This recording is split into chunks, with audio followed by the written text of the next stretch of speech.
정부는 최근 한국식 뉴딜 정책의 일환인 그린 뉴딜을 통해서 코로나19로 인한 경제 위기와 기후 환경 위기를 동시에 극복하겠다고 밝혔는데요. 머니투데이 방송은 한국판 그린 뉴딜의 꿈을 주제로 한 연속 기획 보도를 통해서 그린 뉴딜의 사업별 핵심 내용과 또 정책의 실효성, 보완점 등을 짚어보려고 합니다. 자, 오늘 그 첫 번째 순서로 그린 뉴딜 정책이 경제 활성화와 기후 위기 극복이라는 두 가지 상충된 목표를 어떤 방식으로 달성할 수 있는지에 대해서 살펴봤습니다. 염현석 기자입니다. 2025년까지 투자 금액 74조 4천억 원, 65만 9천 개 일자리 창출, 온실가스 1,229만 톤 감축. 정부가 최근 발표한 그린 뉴딜 정책의 핵심 키워드입니다.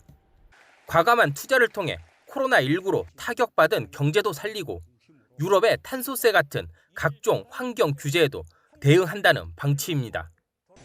기후위기 해결을 위한 연대와 협력의 세계 질서를 주도하면서 더욱 엄격해지는 국제환경 규제 속에서 우리의 산업 경쟁력을 높여줄 것입니다.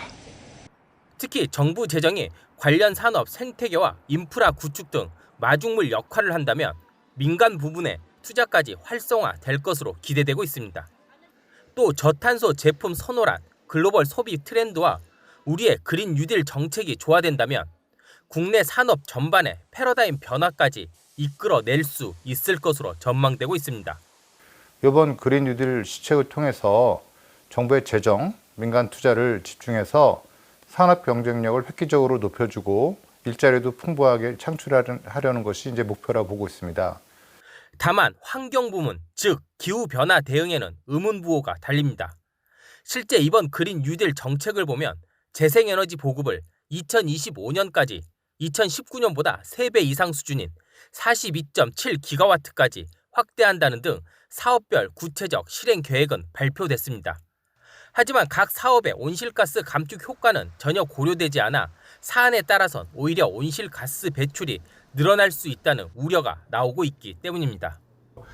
이번 그린 뉴딜도 궁극적으로는 탄소를 감축하는 저탄소 경제로의 전환을 선언하는 그런 부분이 있는데 각 그런 그린 뉴딜 사업 추진에 있어서 탄소를 얼마나 감축하겠다라는 그런 수치를 확인할 수 없는 부분은 좀 아쉬운 부분이라 생각이 듭니다.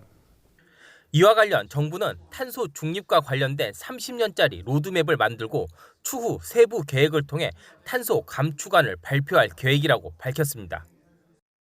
코로나19란 위기 속에서 저탄소 경제로 패러다임 전환을 예고한 그린 뉴딜 정책이 성공하기 위해선 사업별 목표를 기후 대응이란 상위 목표로 모을 수 있는 뚜렷한 정책 목표가 필요해 보입니다.